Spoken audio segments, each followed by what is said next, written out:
was actually blown away by that first set. It was just like, whoa, this is something special. I don't think it's going to be around much longer.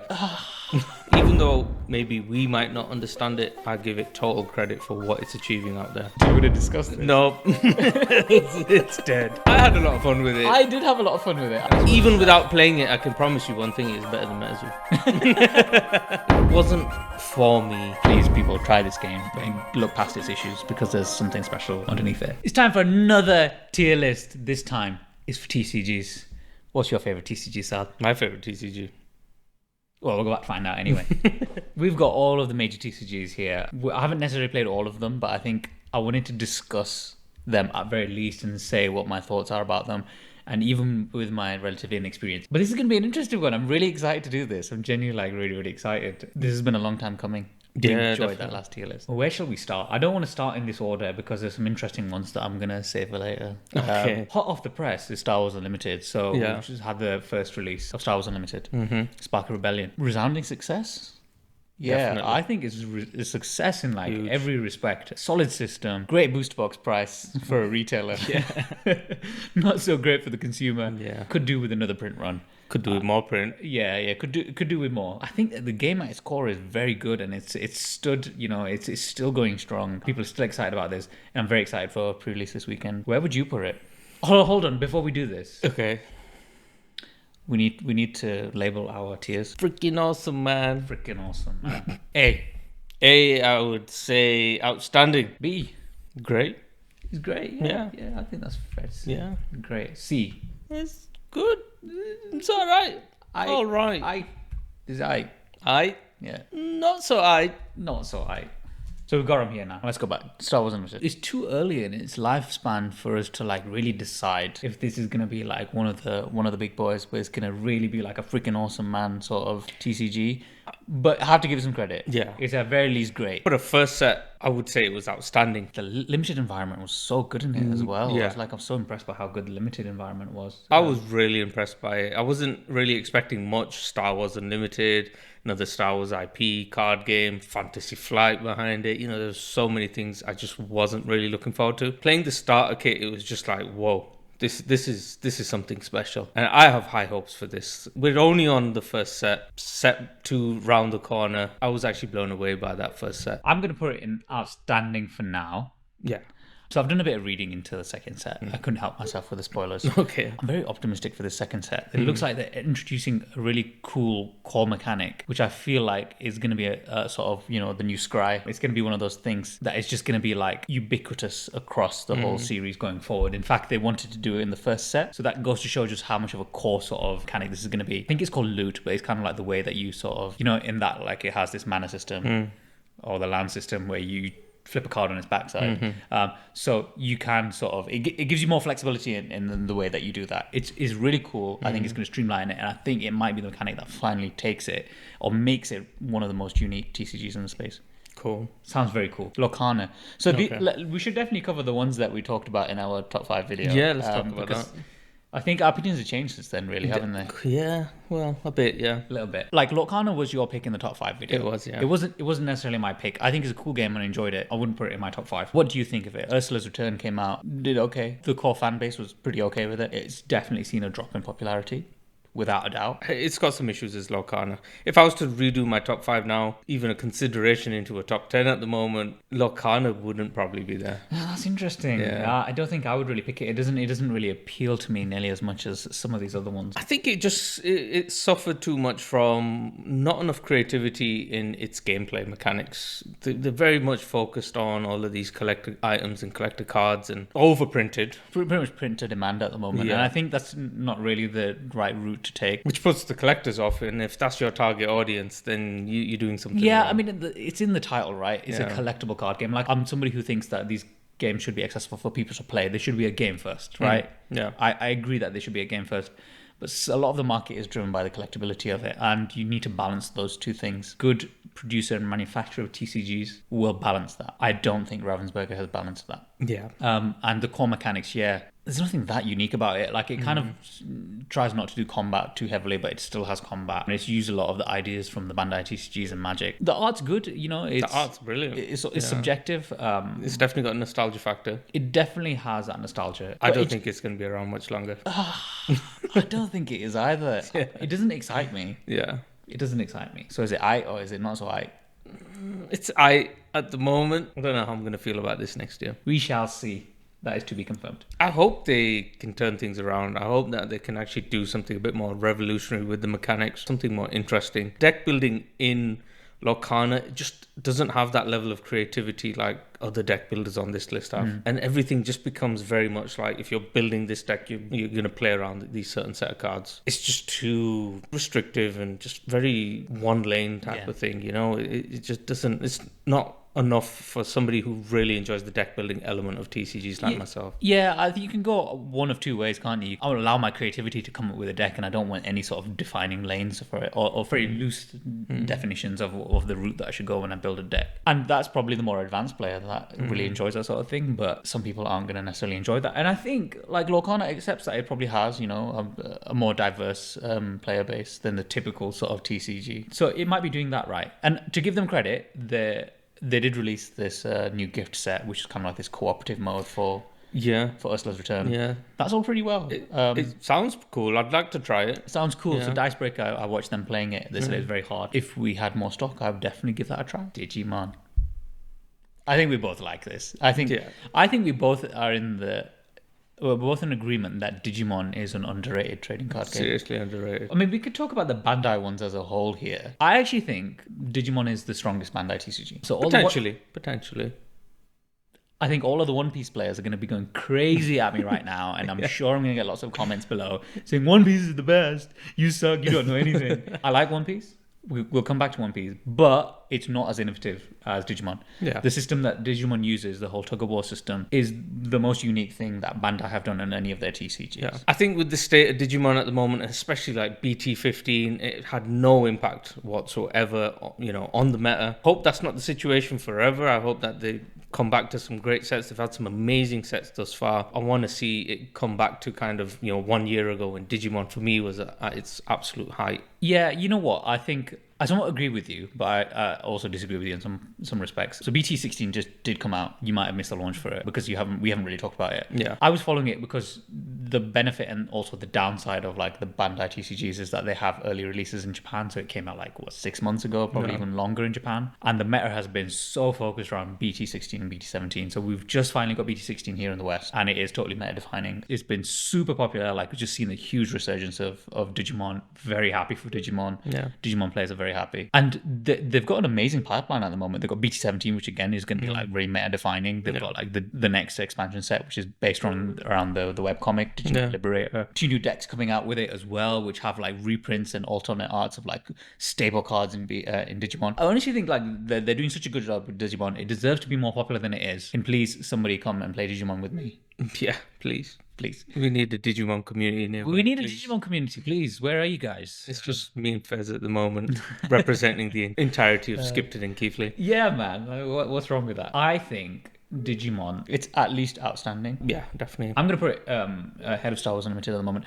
I think it's more innovative than Star Wars Unlimited. Yeah. It has one of the coolest resource systems, and it's just like a self-balancing system as well. It's very, very clever. And it's just an all-around good game. The Digimon's resource system forces this alternating actions between the two players, and then Star Wars Unlimited also does that incredibly well. I mean, we've talked about this before in other videos, but the alternative activations for Star Wars Unlimited is really defining for it as a game and makes it feel more like a board game. So if you're into board games, you probably like Star Wars Unlimited. Give it a shot if you can get hold of product. And that's what's amazing about both those games. You're not sat around doing absolutely nothing for ages, and that is one of my biggest gripes with TCGs at times. Yeah, particularly Yu-Gi-Oh! With its long opening turns. We'll come back to that. All right, we're on the topic of Bandai. Let's not talk about One Piece yet. Let's talk about Dragon Ball. So Dragon Ball has had its second release of Dragon Ball Fusion, which is kind of like the whole offshoot of Dragon Ball. What's the best way to describe this? It's a simpler system compared to the original. Yeah, I mean, they're kind of starting from scratch, so it's inevitably it's going to be simpler. It's less wordy. It's definitely less text heavy. Yeah, which is always good. Yeah, and I think one of my arguments about Yu-Gi-Oh being too text heavy is I think the translations can be pretty poor, and they're quite restrictive on how they want things to be translated and the sort of order of it. To be honest with you, Dragon Ball's Was kind of like that. Yeah, but yeah. they've taken a step to sort of correct that in Fusion. I've been playing a decent amount of Fusion. I think it's great.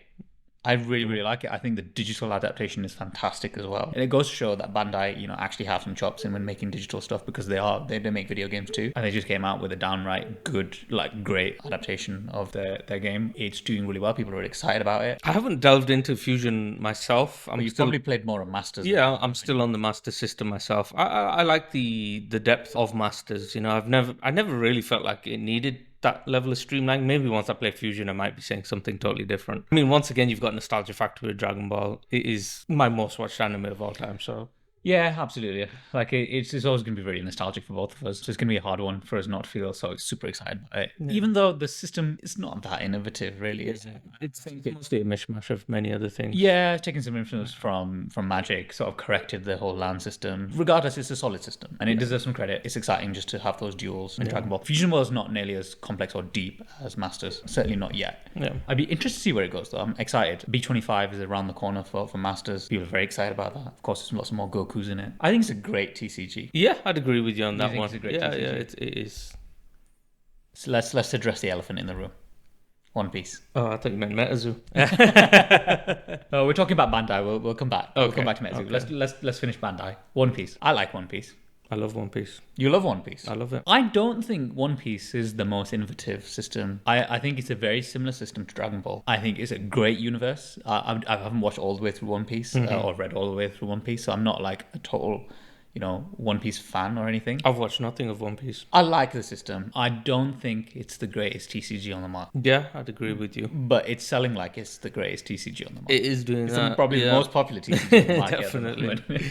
Can't keep a hold of the thing. Yeah, we can't. And there's a huge community out there for One Piece. There is. Which is great. It is great that we have something in the TCG space which people are that excited about. Even though maybe we might not understand it, I give it total credit for what it's achieving out there. I think One Piece was always fit perfectly to be a TCG, right? Yeah. It has a great universe, lots of characters, a huge fan base that absolutely adore it, power fantasies, all of that sort of thing. It does all of that, right? The same way that Dragon Ball is pretty suited for a TCG.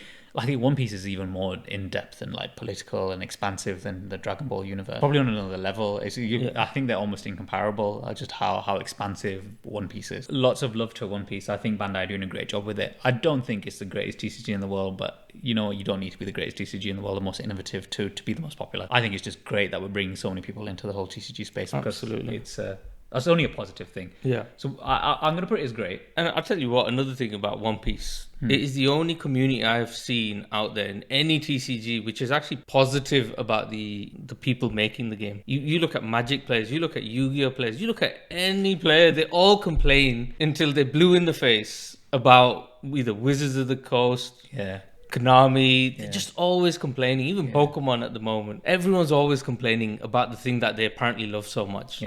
One Piece community loves the game. They love it. They've got a lot of reason to love it. I think actually it's one of the best maintained metas. I do sort of loosely follow the meta for One Piece when I think about building a competitive deck every now and then. It's pretty wide open actually. Yeah. There's a couple of decks that are doing really well the last time I checked. There's a lot of viability in One Piece. There's some heroes and stuff that you could literally get from OPO 1 and stuff as early as OPO 1 and they're still pretty viable. That's true. They just recently did their first expansion set which buffed up a lot of some of the old archetypes which weren't getting nearly as much love as some of the main archetypes, which is a great idea.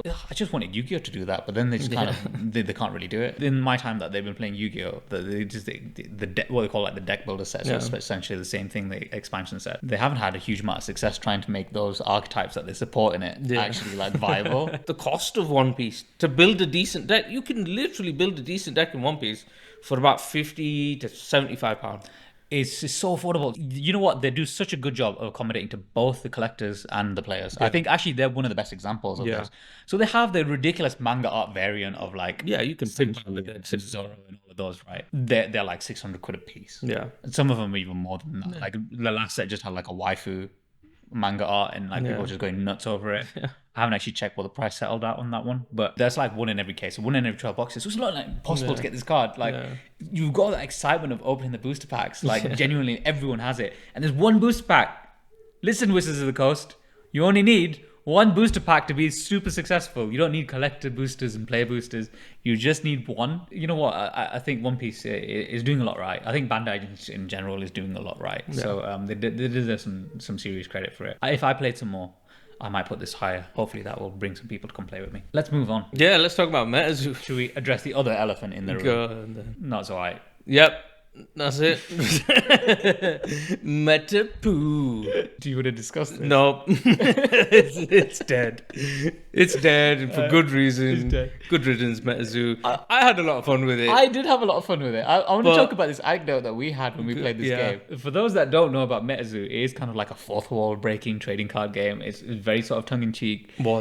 Was very tongue-in-cheek. It was very much just like taking the piss out of like 90s Pokemon and that whole era, if you look at the cards. And I was playing like an electric, so they were like spanners or something, and they sort of conducted electricity. The card said that if anybody uses an electronic device while playing this game, they automatically take damage. You were playing a card which is like, if he gains a buff, if there's tunnels nearby. I was thinking, I've got a perfect idea here. So I said to you, hey, do you not want to check if there's any tunnels nearby? I'm sure there's some tunnels under this house. And then you were like, oh yeah, I remember. So you get your phone out and start looking at the map and like, oh, well, you just took damage because it got you to get your phone out.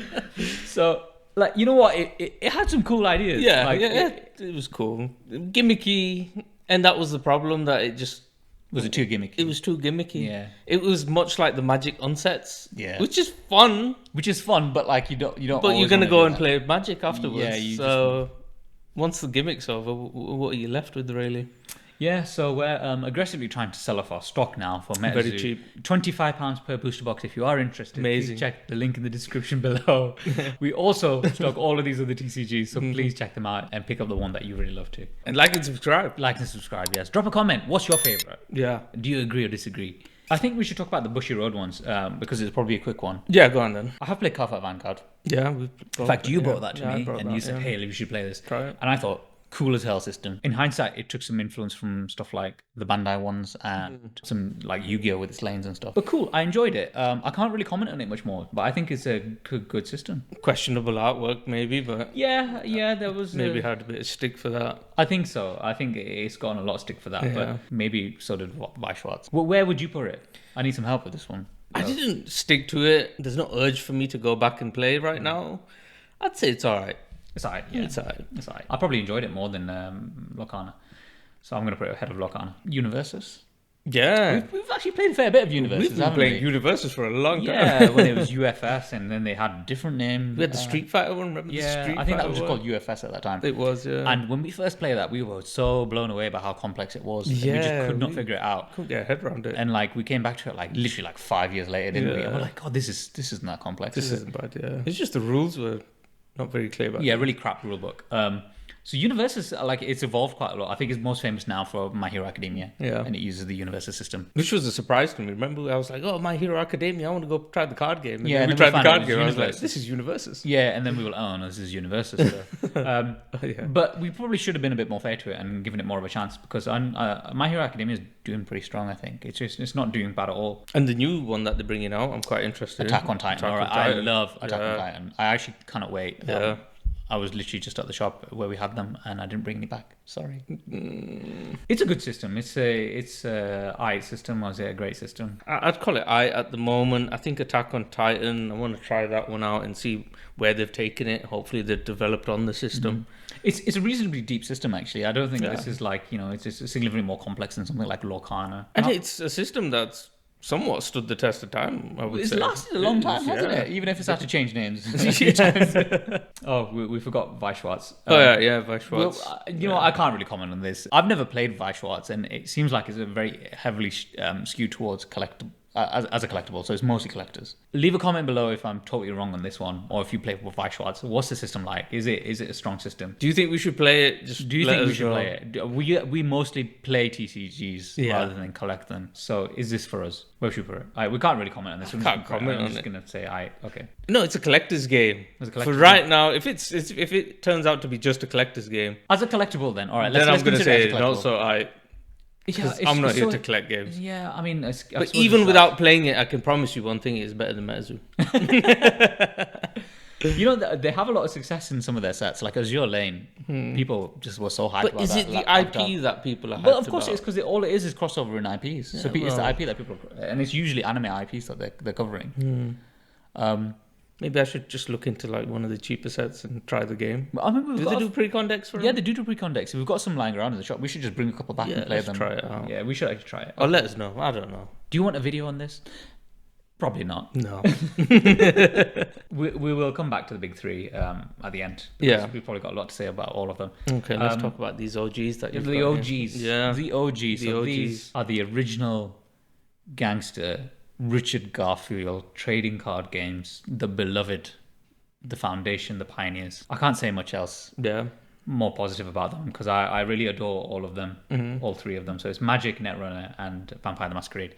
Let's talk about Vampire the Masquerade. It's one I've got the least experience on, and possibly one of the more complex systems of this. Oh my god! Remember trying to do that the learning session at Games You know, Expo? I'll talk a little bit about this, and I've got the opportunity, and I really do want to talk about this because it's something that I really want to give more time to. It got dropped for a long time. It never really gained the mass sort of popularity of like Magic. I mean, even Netrunner was really popular. And there's a small studio here in England called Black Chantry Games that have picked it up, actually doing a really good job of it. I really, really applaud the sort of direction that they've taken with it. And they really just clearly are guys who just love the game and doing absolutely everything they can to sort of make this game survive. I mean, it just speaks for itself, doesn't it? That the community is that passionate about something like this. I have to applaud them for that. I recognize that this isn't a game for everyone. There are some inherent issues with it, but if you can come past them, there's probably a really unique trading card game experience that you're just not going to find. I mean, the issues themselves, for me at least, it was complexity. They say you don't really, but I think you do. You need 5 players for the game. You need an odd number of players, and you need 5 or more. This game is kind of, if you haven't sort of engaged with it at all. So getting 5 people who are going to learn probably one of the most complex TCGs of all time. Yeah, and it's not a particularly accessible TCG either, so getting hold of the cards are pretty difficult. It's sort of, you play one of these ancient sort of vampires run over sort of seeing your faction. It's a sort of like the political war, and you're attacking people to your left and right, and when one disappears, then you're sort of attacking the next one. Plays a lot of politics. There's literally voting within it. There's a whole voting system. The combat system is so different from any other TCG. It's just astounding. But this is what I just have to applaud Richard Garfield. Like, he was just at his prime here, and what he did was creating this system that was so thematic, and it represented the role-playing experience of that universe. And I think Vampire the Eternal Struggle was based on Vampire the Masquerade, an established role-playing game. Android Netrunner, or Netrunner at the time, was based in the cyberpunk universe. And Magic was probably based on D&D, but didn't actually use that franchise. Until recent. Well, yeah, until recently, yeah. Of them, I think Vampire the Eternal Struggle might have been the best at really capturing the theme and that feeling of actually, you know, being in that universe and carrying out the actions of a vampire, like an ancient vampire ruler in So that's your number one of the 3? No, I'm not necessarily saying that. Okay, I just I'm talking passionately about this game because it's some things I'm very passionate about as well. Yeah. I wish I played it more. Yeah. I think I'm going to put it under great for now. Oh, after that big speech, you're going to put it under great. Because go on, we put it outstanding. It has its issues. Please, people, try this game and look past its issues because there's something special underneath it. Yeah. Android Netrunner. Oof. Android Netrunner. You know, I once talked to a man who said to me, the greatest TCG system of all time, without a doubt, is Android Netrunner. And he was trying to sell us Flesh and Blood. Yeah, and he was actually trying to sell us Flesh and Blood. Where is Flesh and Blood? We didn't put Flesh and Blood in Did this. you put Flesh and Blood in We'll this? have to pause and... We're going to pause, edit this, and come back to you in a moment. We'll come back to it. We'll get Netrunner done. But Netrunner, very much like Vampire the Eternal Struggle, it just captures that feeling of being a hacker or being like a corporate server manager or something like that. And like the stress of like trying to stop an attack against your server. Or trying to do an attack. On a server. It's absolutely insane how incredibly immersive and thematic this system is. It's crazy. How could they even pull it off in a TCG? It's crazy.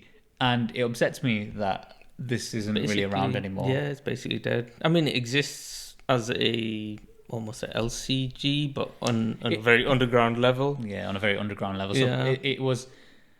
I think there were a bunch of people who worked for Fantasy Flight while it was running as Android Netrunner, picked it up as a fan project, and I believe it's still a non-profit project. They release all the cards for free. It's called Project Nisai. They may have changed their name since then. They do amazing work. They do amazing work. They're absolute angels keeping this game alive. It is truly beloved to some people, and it deserves to be on more people's radar. Richard Garfield at its finest. It's freaking awesome, man. Without a doubt, it's freaking awesome. Damn right. That game is something special. The best thing ever. Let's talk about Pokemon. It's not a game I play a lot of. Growing up, I mean, Pokemon was everywhere for me. You know, I'm 36 years old. When I was 10, this was like the biggest thing since sliced bread.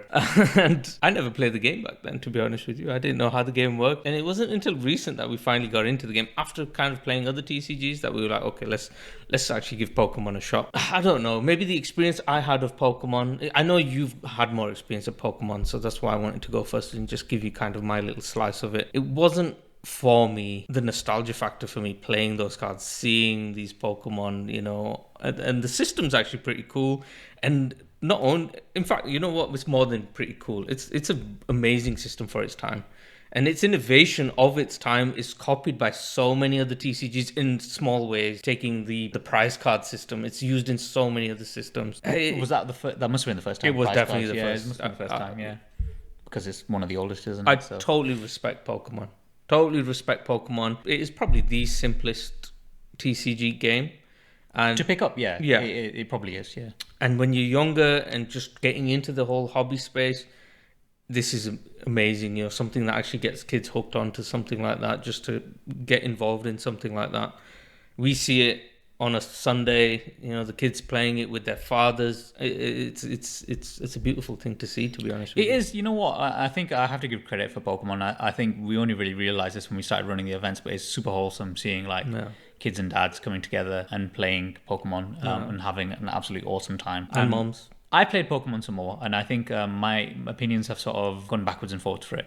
I think when I was really getting into Magic, my issue with Pokemon is that it just felt like a light version of Magic, and it didn't have that depth in it. My favorite format of Magic is limited, like the draft and sealed experience. That's kind of how we started with Magic, and it is kind of what's really lasted for us for Magic too. Yeah. And we wanted to see that same experience of Pokemon, and we were sorely disappointed by the limited environment by Pokemon. There is basically no limited environment. Yeah, it just doesn't really work, and I think pre-release is fun. Don't get me wrong. Yeah, like when pre-release comes around for Pokemon, people are excited, but there is just the acceptance that it's a bit random. Yeah. It's a little bit random. Yeah. It's not necessarily that the strongest player is going to win. Whereas in Magic, they're pretty good at doing that. I think the strongest player usually wins the game. But that being said, I think Pokemon, at least currently, is doing extremely strong in the constructed space. Now, I do very much keep up with the meta for Pokemon because we write content on the website, and also, you know, I follow our league and stuff. We see all the popular deck. We have to talk about like the collectability of Pokemon, right? Pokemon's definitely seeing a slump at this point in time. Yeah. There's no doubt about it. Everyone's feeling it, particularly after the COVID burst. It's probably dipped lower than we've seen in quite a long time. And comparative to other TCGs. Yeah, comparative with the TCGs, when Pokemon's usually the sort of leading TCG, is not really at the moment, which is a shame. I can see the arguments for it. We've sort of gone past the Sword and Shield era of Pokemon with the highs of like Evolving Skies and Lost Origin. It was amazing. Sword and Shield is going to go down as one of the greatest sort of series of Pokemon TCG of all time, without doubt, and it deserves it. Scarlet and Violet, there's been some strong arguments that it's been way too focused on the newer generation of Pokemon and is losing its nostalgia. I can recognize that. It's been difficult to see, like, really the only Pokemon that's been selling or really getting proper momentum is 151.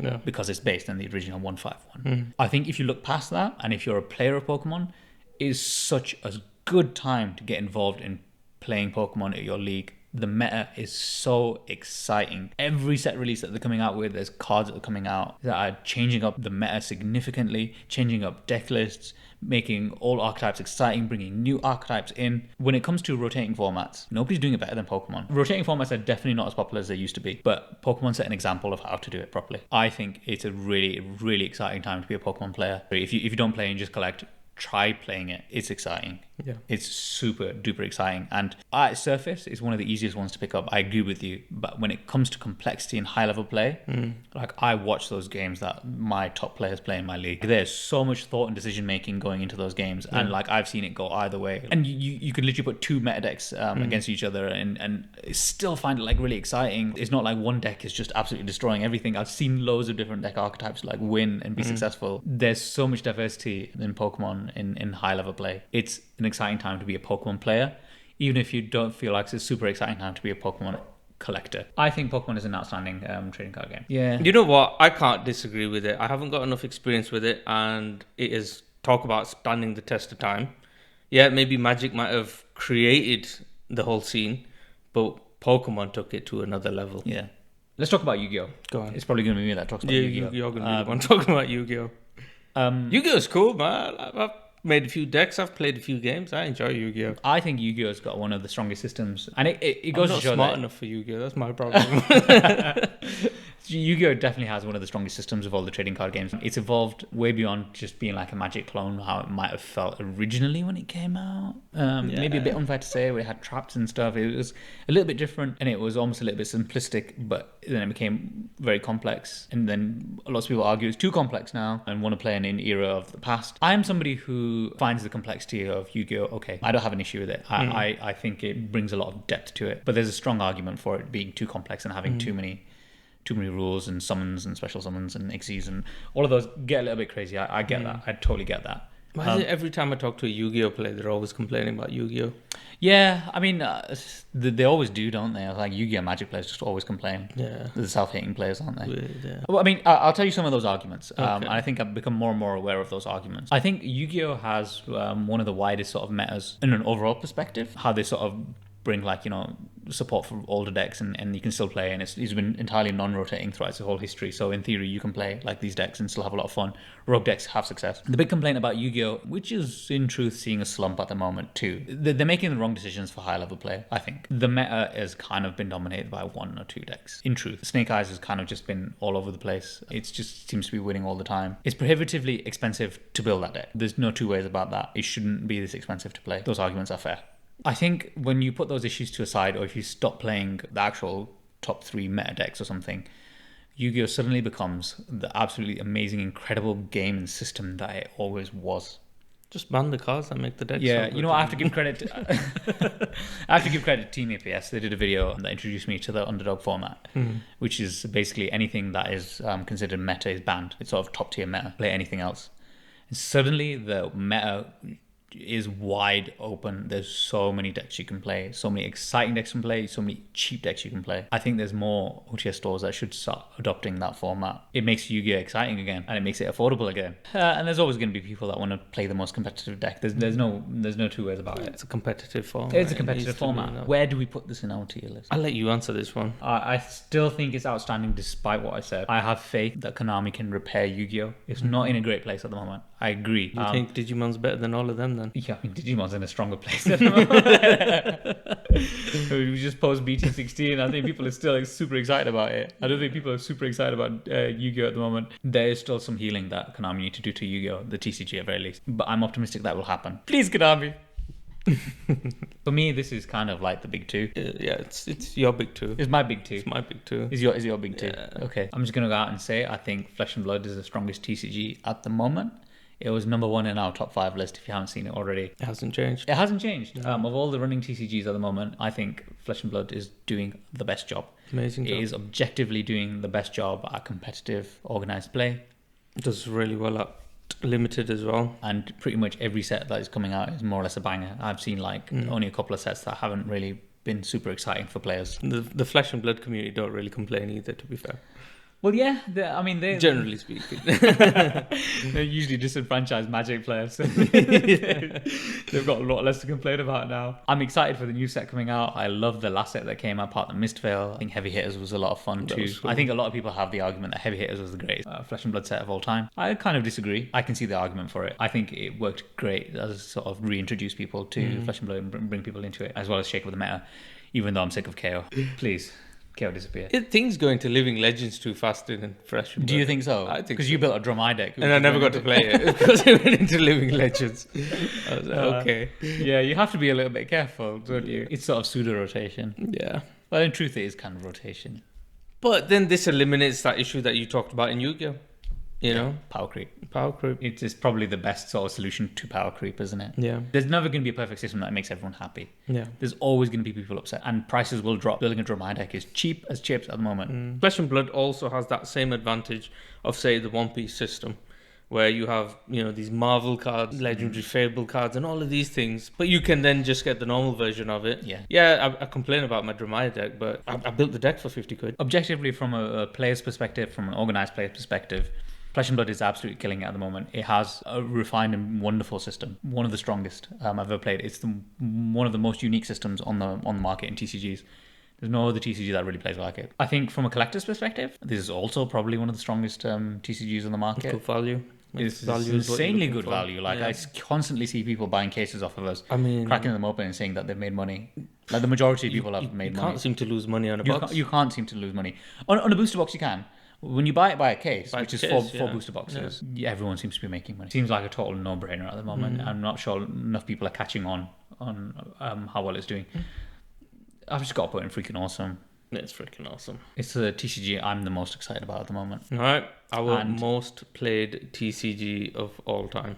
Not so high. For both of us. Not so high. Not so high. Are we going to leave it there? Sucks, Should we just end the video now? Sucks. No, let's put it back. Screw you, Magic. Let's discuss this, okay? Let's put it great for now. Where do I begin?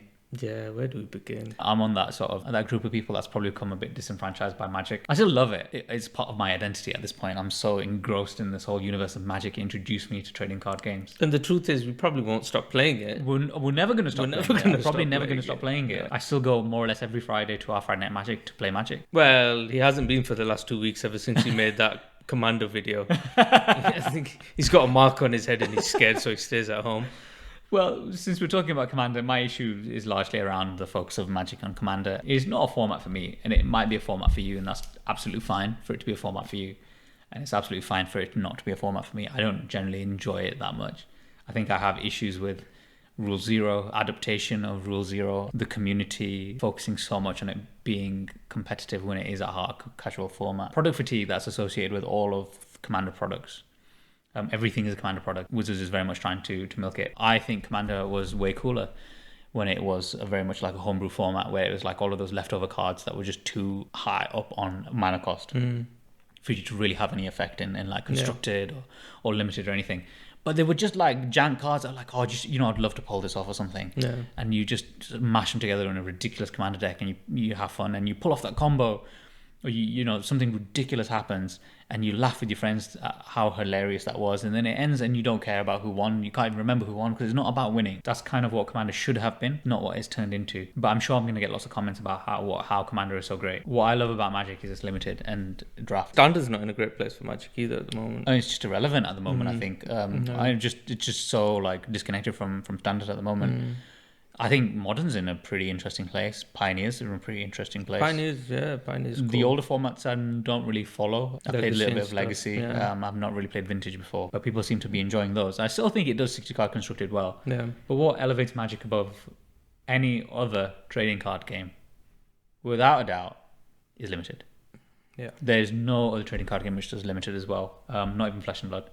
Yeah. When we were talking earlier. It's funny, like when we got into Magic, it was draft and limited that, really made us think, wow, this is something special.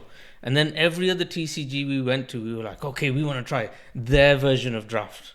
To only realize they didn't really have a version of draft. And that's when you start understanding why Magic was so important, or why Magic was, for us at least, it was such a special thing. It's only really Flesh and Blood that even has something comparative. And even then, I would say Flesh and Blood's limited format is still not as good as Magic's limited. It's not. I totally agree with you. I've enjoyed Flesh and Blood's draft, but I've never been so as excited as when we do a draft for Magic. There's so much thought that just goes into the limited environment for Magic. There's some people who really meticulously design those. I mean, Murders of Karl of Mana came out. There was a lot of backlash towards it, a bit of hatred towards it. Yeah, as a draft, I thought that thing was absolutely brilliant. I really enjoyed it as a limited format. Prof didn't like Karl of Mana. Prof is largely focused on like Commander and constructed formats and stuff. Yeah, there's probably nothing useful in there for Commander. Like Surveil Lands came out in that. There were some cool things. I think the Commander decks they were bloody fantastic. Yeah. So there probably were some good things. Like they're the best Commander decks that probably come out. Really cool. Those wonderful people that are in control of limited and Magic. You all deserve immense amounts of credit. This is the greatest thing about Magic, and I hate it and I love it, and I yeah. don't know what to say about you. My favorite aspects of Magic would make it outstanding to freaking awesome, man. It could be freaking awesome. I just hope it could be returns freaking to awesome. form. It could be freaking awesome, right? Yeah. Remember that there's some people that don't just want to play Commander and love Magic for what it originally And you know was. what? There are Commander players out there who love that format, and that is the reason that they play Magic from a Commander's perspective. That it's probably in its most powerful state, as it were. But I don't know. Come on, Magic, just support your competitive, your OG players again. The people who fell in love with Magic for the reason they fell in love with it in the 90s. We need to go back to that a bit. Don't think about the moolah, Magic Wizards. Come on, forget the moolah. Forget the moolah, man. Think about us. Think about us. We carried you all this way. You wouldn't have the moolah if it wasn't for us. Please don't charge us £22 per booster. Yeah. That's ridiculous, man. Put some cool cards in the play boosters as well. I know, not man. just in collectors. You only need one booster type. Yeah. You don't need collector boosters. Get rid of them, man. You don't need them, no. You just need one booster box per quarter. Pokemon does it right. Yes. Star Pokemon Wars does it Star right. Wars does it right. One Piece does it right. Flesh and Blood does it right. If everyone else can do it right, why can't you? Yes. Sorry, this is turning into a rant Just now. put the serialized cards in the play boosters. That'd be so cool. Imagine. Yeah. Play boosters would actually start selling again, wouldn't they? That'd be It's a great idea, right? Yeah. But if you wanted even more recommendations, or you want to see us spend a little bit more time on some recommendations for some great TCGs, why not check out our top 5 TCGs video that we just did right here. Why is it always on my face? Can you put it on your face this time?